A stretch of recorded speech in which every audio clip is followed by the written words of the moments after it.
The manhwa opens with a dramatic shot of a tall building, clearly foreshadowing that something serious or weird is about to go down.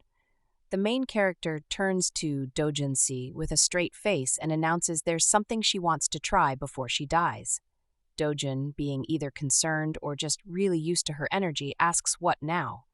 She drops a request that makes him pause, and honestly, who wouldn't?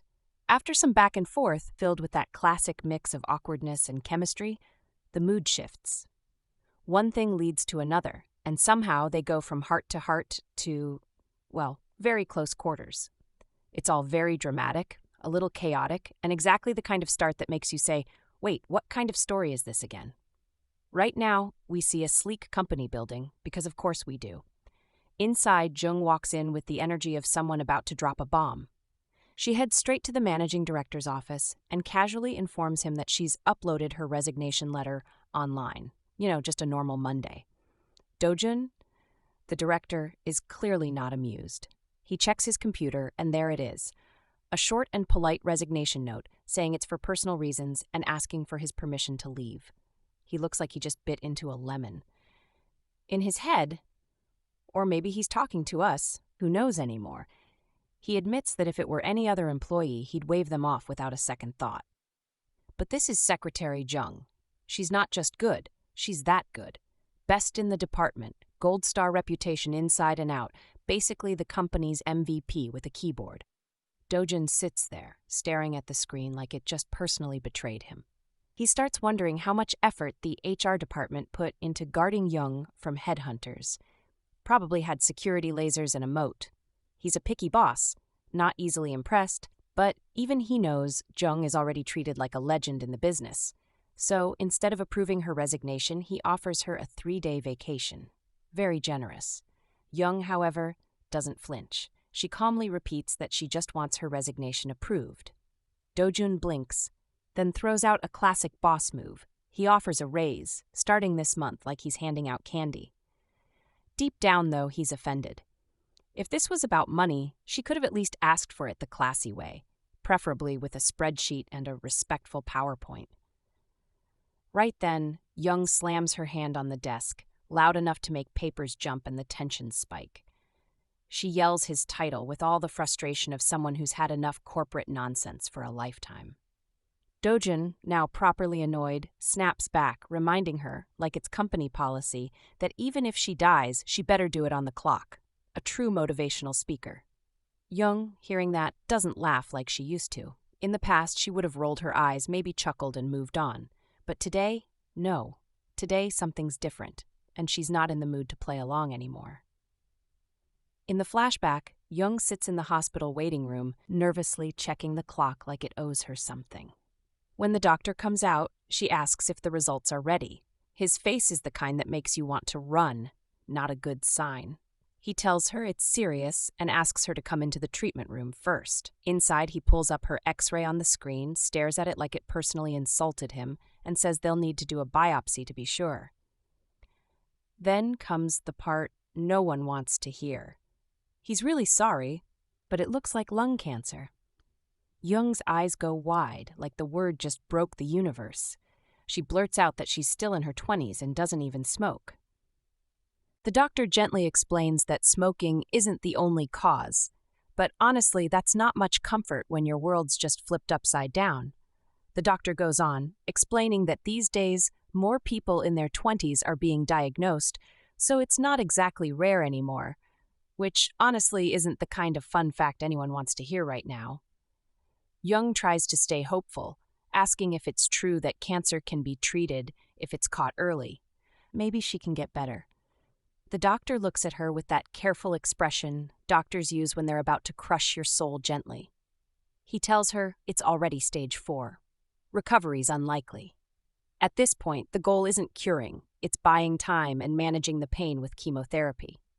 Jung sits there, stunned, like the air's been knocked out of her. Jung snaps back to the present, holding back everything as she pleads once more with the managing director.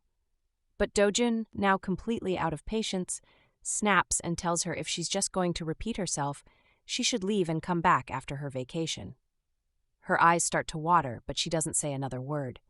She turns around and storms off, heels clicking like they've got something to prove. But just as she moves, her body gives out and she collapses to the floor. Dojun jumps up from his seat in a panic, shouting her name. Jung Soyi. Like suddenly remembering she's not just a secretary, but a person. A very unconscious one. Dojun rushes over and grabs Jung, calling her name again and again like saying it louder will fix things. A few employees come running in, eyes wide, clearly not expecting this kind of drama with their morning coffee. He quickly tells Hyun-jung-si to take her to the hospital, and he just picks Jung up on his back like it's a fire drill. A female employee calls out, reminding Dojun that he's got a meeting soon. He hesitates, clearly torn, and she gently tells him he can follow them later. He stops, frozen, watching them leave with a face that screams, "This is the worst timing ever." Then suddenly, his mind flashes back. He's a child again, standing over his mother who's collapsed on the floor. His younger self cries out to her, but there's no answer, just silence. The memory punches the air out of him. Back in the present, Dojun snaps out of it and opens a drawer. He quietly reaches for his pills, the only thing in this moment he actually knows how to fix. In the hospital, Jung slowly opens her eyes like she's waking up from a dream she didn't sign up for. She tries to sit up, and the female employee by her side practically jumps with excitement, calling out that she's awake. She tells Hyun-jung to hurry and get the doctor, and he dashes off like his legs just remembered they have a purpose. The doctor arrives shortly after, flashlight in hand like he's about to perform a magic trick, checking her eyes and giving calm, doctory instructions. After the checkup, he says everything looks fine. Her pulse, blood pressure, and temperature are all normal. He says he's already explained things to the guardian, but reminds her not to stress herself, which is hilarious advice for someone with her life. She nods and agrees, and just when it feels like things might calm down, the doctor adds that she'll need surgery eventually, and if she collapses like this again, it won't end well. No pressure. The female employee's eyes go wide when she hears the word surgery, clearly not expecting things to be that serious. Jung stays quiet, and the doctor gently reminds her to take care of herself before saying he'll check on her later. The room goes a little quiet after he leaves. The employee quickly says she'll just tidy things up so Jung can rest properly, and Jung quietly thanks her. As she heads out, she suddenly pokes her head back through the door with a grin and casually drops the bomb. Jung doesn't need to worry about the hospital bill. The chairman's already covered it. She can thank him later. Jung thinks to herself that if it wasn't for the company's health checkup, she might not have found out about the cancer at all. She always believed she was too young to worry about things like that. Cancer felt like a problem for future her, not now. She remembers the day she asked Dojun if the checkup included a cancer screening. He told her to always stay healthy so she could help him in top shape. At the time, it sounded like a typical workaholic boss comment. Now it sounds like fate giving her a weird, backhanded favor. Jung gets up and mutters to herself that she needs some fresh air instead of sitting around thinking pointless thoughts. As she heads out, she almost walks straight into Hyun-jung, who immediately asks if she's okay. She assures him she's fine, though he still looks like he's ready to call for backup just in case. They end up walking outside together and find a bench within the hospital grounds. She looks around, takes a deep breath, and tells him he was the one who brought her, right? She thanks him and adds that the air feels nice. Finally, something that doesn't stress her out. Hyun-jung hesitates, then politely excuses himself and explains that the doctor assumed he was her guardian and told him everything. He asks if it's okay to update the managing director. He's already let him know she woke up. Jung nods and tells him yes, please, go ahead. One less thing for her to worry about.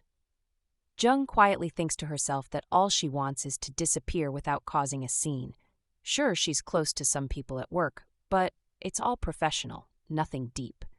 She hates being looked at with pity, like she's some sad story because of her illness. Still, she knows not everyone can be kept in the dark. She's worked with Dojun for 4 years, so not telling him at all would just feel wrong. As she sits in thought, Hyun-jung brings up that if it's the managing director they're talking about, he might delay approving her resignation letter. Jung's eyes go wide at that. She turns to him, surprised, and asks why. Because in her mind, she's already packed her emotional desk and left the building. She just wants to quit, quietly and immediately. Hyunjung explains that it's the company covering the cost of her cancer diagnosis, and if her resignation gets approved before the paperwork goes through, there's a chance she won't get a single one of it. Young freezes, then drops her iced coffee, like she just heard the price of a Chanel bag in real time. That number, 5,000,001, echoes in her head like a fire alarm. She had plans to use her savings for one last adventure, not hospital bills. With that kind of money, she could even fly overseas and sip real iced coffee on a beach. She immediately lights up, thanks Hyunjung like he just handed her a treasure map, and tells him to be sure to inform the managing director that she's got stage 4 lung cancer, no sugarcoating it. Then she dashes off with a big smile, saying she's going to get ready for discharge. Hyunjung watches her run, tears welling up in his eyes, and says he'll take her home. Meanwhile, Jung is already halfway, excited like she just got an early release from school. At her apartment, Jung sits with a pen in hand, scribbling away and muttering that maybe she should have just taken a proper vacation and knocked out her bucket list like a normal person. But first things first. Since there's still a chance Dojun might approve her resignation, she figures she should beat him to it and let him know she's putting it on hold for now.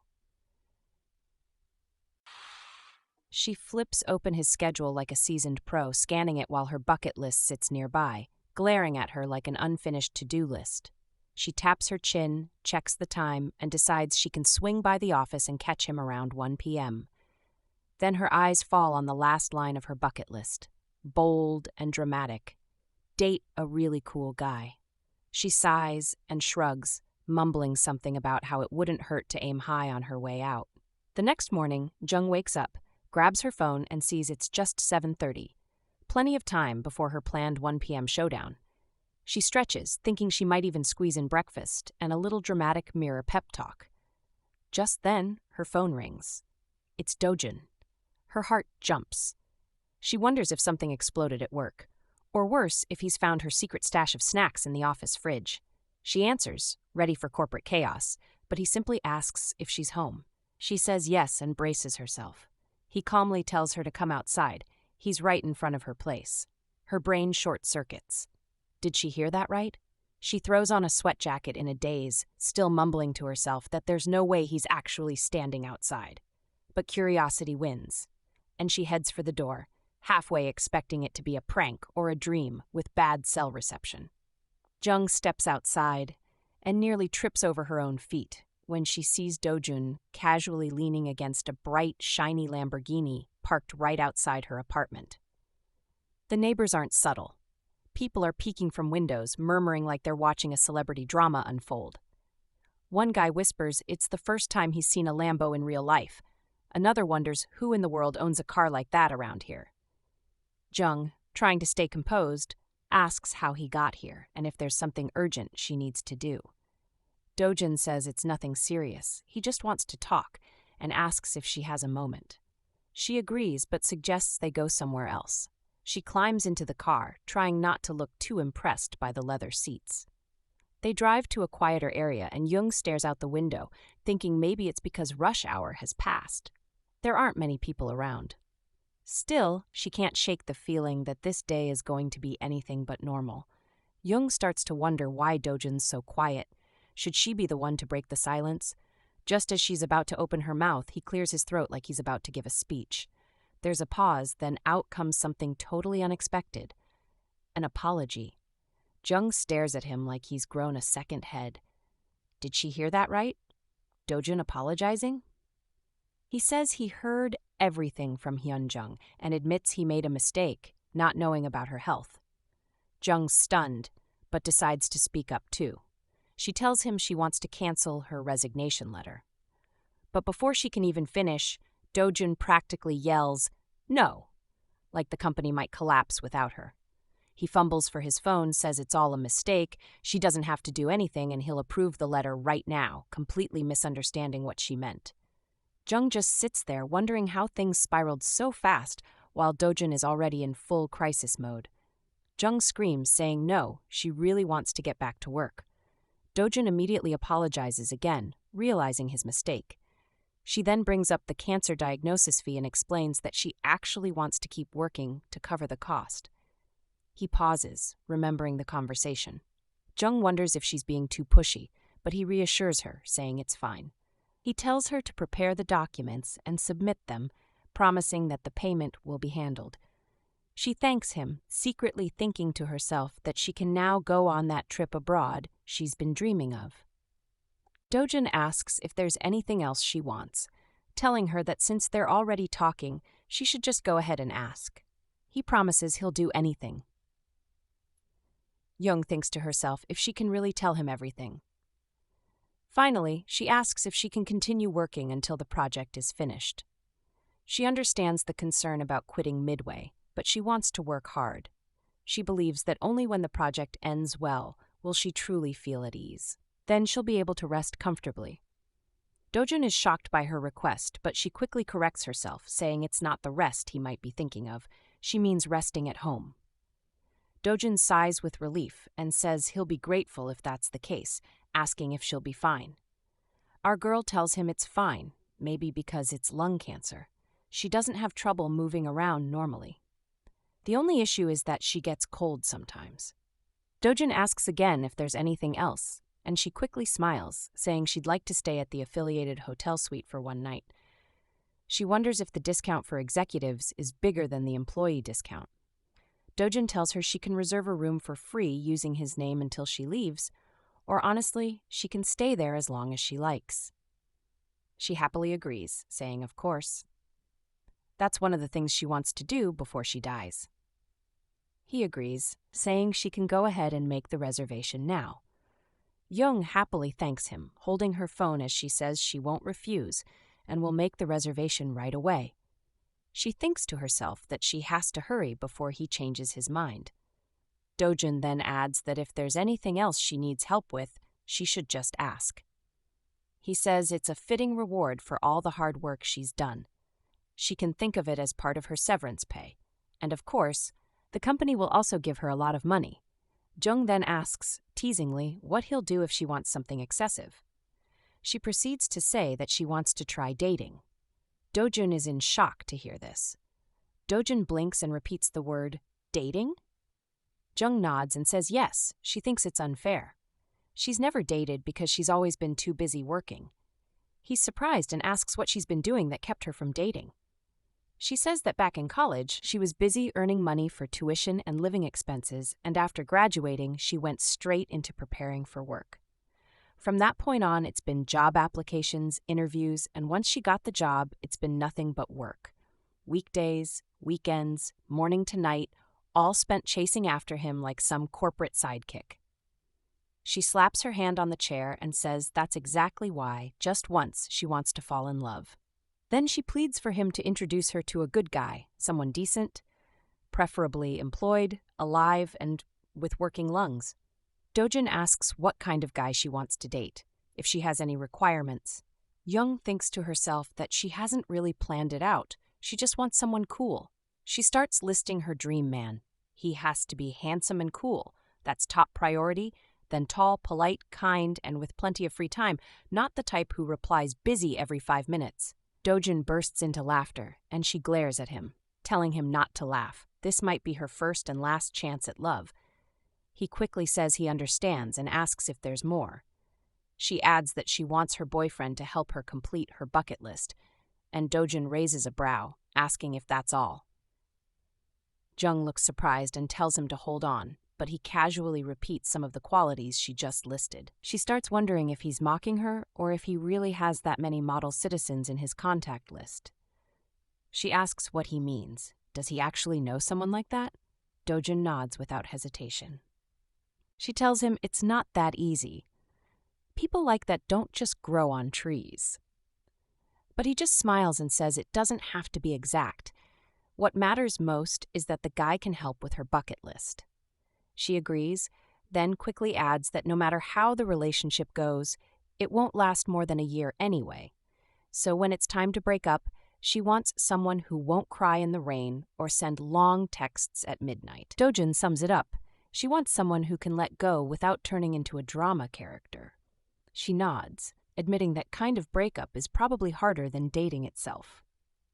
Dojun pauses for a moment, then says he knows someone like that, and she sees him every single day. He flashes a big grin and points at himself like he just revealed he's Batman. Jung's jaw drops like her Wi-Fi just cut off. She bolts out of the car in shock, and Dojun chases after her, asking if she really hates the idea that much. She spins around yelling at him to stop following, but he insists. He's tall, good-looking, polite, and he promises to make her bucket list the most fun project of his life. She runs through the checklist in her head and it weirdly fits, but she shakes it off like a bad dream, turns to him and says there's still one more requirement. He's disqualified because it has to be someone else. Dojun's confused and asks why, and she tells him bluntly, he's the managing director. How is she supposed to suddenly look at him like a boyfriend? He argues that she said she wanted to date someone unfamiliar, and she agrees but says with him, it just hits different. Not in the good way. Dojun shrugs and says it can't be helped. She should go find that perfect dream guy herself then. Jung blinks, confused, reminding him he said he'd help. He smirks and says he already did. He canceled her resignation, so as his secretary, she better focus on the work he has for her. Jung silently weighs her options. Love or that precious 5,000 fee, and decides, unfortunately, money still wins. She groans that at this rate, she'll probably die before finding a man like that, and Dojun calmly tells her then just date him already. He checks the time, says he can't be late for his conference, and starts walking off like he didn't just drop a bomb. She tells him to wait and asks why he's doing this, and for a second, he actually hesitates. Then he says quietly, he's been living the same way as her, non-stop work, no time to even breathe. And if he doesn't try this now, he's scared he might really regret it before it's too late. At her apartment, Jung paces around thinking this is completely insane. What is she even supposed to do now? She remembers Dojun telling her there's no pressure. She can think about it over her vacation. She sighs, walks into her room, opens her laptop, and sends a message to her group chat asking if anyone's free to hang out before she loses her mind. Later that day, she meets up with her friends and casually drops the bomb about her boss asking her out. Their jaws hit the floor, and just like that, they all scream in unison, office romance? Jung tells them she hasn't made up her mind yet, and right away they start grilling her. Who's the guy? She tries to dodge by saying she just wanted to hear their thoughts on dating someone from the office, but they're not letting it go. They press her again, and she asks if it even matters. Of course, it does, so they ask again. Exhausted, she finally says he's cool, handsome, cool again just to emphasize, and polite too. That grabs their attention even more. One of them immediately asks if she has a picture, and Jung sighs, saying no, because apparently being stalked at work wasn't enough. Now she's getting interrogated by her friends too. One of her friends brings up the classic warning. Office romances are fine until the breakup. Then it's just awkward coffee runs and accidental eye contact. Another says it's only okay if she's planning to marry the guy, otherwise it's a ticking time bomb. Someone else jumps in asking how she's even supposed to work with the guy after breaking up. Like HR has a magical, awkward X filter. Then one of them remembers Jung mentioned her boss is the company's successor and apparently impressed by her work. Another jokes that if it gets too weird, she can just ask her boss to transfer the poor guy. Perks of being the favorite. But of course, one friend's all in, saying she'd definitely go for it. Life's too short and all that. Before Jung can breathe, they've already moved on to chatting about wedding dresses, leaving her mentally buffering like a slow-loading video. Jung tells herself there's no point thinking too far ahead. What's the use? She's quitting soon anyway. They'll stop seeing each other. End of story. The next morning, over at Dojun's apartment, he walks out in a robe, opens his drawer, and takes out his pills. As he stares at them, a memory from his childhood hits him out of nowhere, leaving him visibly shaken. Just then, his phone buzzes. It's a message from Jung saying she has something to tell him. He looks at it and mutters to himself, wondering what kind of answer she's going to give this time. They meet up, and Jung gets straight to the point. Fine, she'll date him. She doesn't have time to go husband hunting. But first, there are conditions. She pulls out her jotter like she's about to read terms and conditions for a lease agreement. They sit in the car, and she says he has to actively help make her bucket list come true. Dojun asks what's on it, and she admits she just started writing it. Nothing too wild, but if he finds anything weird, he should say so. They're a team now, so his opinion counts too. He stares at her, thinking this feels less like a romance and more like a business contract. Then she drops the final clause. If possible, she hopes they don't break up. At least not until she dies. He's about to joke that this is starting to sound like a marriage proposal. But before the words leave his mouth, Jung jumps in, flailing her arms and yelling, "No, absolutely not. Don't get it twisted." She says if they break up and still run into each other at work, it'll be painfully awkward. Dojun grabs her jotter and asks if they can skip the speech and get to the main terms. He's got a job to run, remember? She blocks the car door, saying he's not going anywhere until he promises to help. He reminds her she said she'd respect his opinion, so why's she steamrolling him now? Jung says she's only got a year left, so she wants to do whatever she feels like, and she really hopes they can work together for just 1 year more.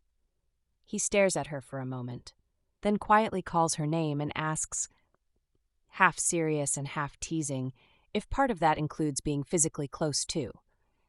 Jung shouts his title like it's a siren, calling him Managing Director, but Dojun just grins and says outside the office, that name's off duty. She should call him Dojun. She stares at him like he's lost it and asks if that's really the issue right now. He nods like it's the most serious thing in the world, saying of course they need that kind of closeness. Then he flips open her jotter right to the page where she scribbled something about intimacy. Jung practically dives to snatch it back, red in the face, insisting she didn't know she'd end up dating him. That was just something she wanted to try someday. A before I die kind of wish, not a with my boss kind of plan. Jung throws her hands up and asks if he wants her to become a Chonyeo Guishin, a ghost with unfinished business and zero romantic experience. She quickly adds that she never said she wanted to do it with him. Dojun raises an eyebrow and asks if that means she'll date him but save the intimacy for someone else. She fires back that she's not messy like that, no way. He teases if that means she won't be inviting guest stars into the relationship, and she practically yells, of course not. If she had someone like that, would she have scribbled it into a bucket list like a secret wish? Then she mutters to herself that this has officially become the most embarrassing moment of her life. Congrats to her for managing to leave behind a legendary cringe before she dies. Dojun suddenly asks if she's been to that hotel he mentioned yesterday. He says they should go now. It's his first time, and he can't do it in the car. Jung's eyes fly open like emergency lights as her brain goes on high alert, wondering what exactly he means, but he just smiles and asks again before driving off like it's no big deal. Turns out the destination is a restaurant, not the hotel. They sit and start eating, and Dojun tells her to slow down before her food files a complaint. As she munches, he suddenly tells her to look and snaps a photo. Then he proudly says one of her wishes has been checked off, taking a selfie with her boyfriend. She complains that he didn't even warn her, but he says the result looks good and asks if he should use her phone too. Meanwhile, he's already wondering if the picture needs a reshoot. She smiles and tells him to take another one, but this time not to cut off the glass, the food, or the flowers. She wants it all in the frame. Dojun looks at her and thinks it's kind of amazing how fast she can switch into camera-ready mode like it's a superpower. They end up taking a bunch of photos. After a while, he leans back, clearly worn out, asking if it's finally enough, and she nods happily. He thinks to himself that he didn't expect it, but she's got some unexpectedly fun sides. Then she asks if today isn't the day he usually has breakfast with his family, followed by work and gym. She's just glad she got to eat something delicious and cross a wish off her list. Dojun quickly says he actually took the day off to mark the historic event of getting a girlfriend. She thinks to herself that he actually skipped his family gathering, which feels a bit too much. Then he asks why her bucket list is so simple. Does she really just want these things? She tells him she started with the easy stuff, the kind you can check off without needing a miracle. He reads it over, listing things like walking hand in hand with a cool guy, watching a movie, and asks what else. She says the rest is still a work in progress. He nods and says, well, as she probably knows, her boyfriend is very capable. She admits she knows that better than anyone, though the real issue is that she might be asking for too much. She hesitates and wonders if it's really okay for him to be doing this. He's supposed to have a meeting in the morning, and even if he pushes it, there's still one in the afternoon. But Dojun waves it off, says the executives can handle the morning, and she should just call the secretary department to clear his day. She perks up, saying she'll call them immediately, but he stops her, says he'll do it himself, because today she's not Secretary Jung, she's his girlfriend. He casually calls the office, tells them to clear his schedule because he's got an important date with his girlfriend. Jung nearly chokes on her juice and yells out, "Managing Director," in disbelief. He wraps up the call like it's nothing, stands, stretches out his hand like a true rom-com lead, and says they better get moving. There's a bucket list waiting to be tackled. She stares at him like she's seeing him for the first time, then slowly reaches out and places her hands in his. Thanks for tuning in. If you're hooked and want more, please comment and subscribe. Your comments and subscriptions fuel my motivation to continue. I'll see you in the next part.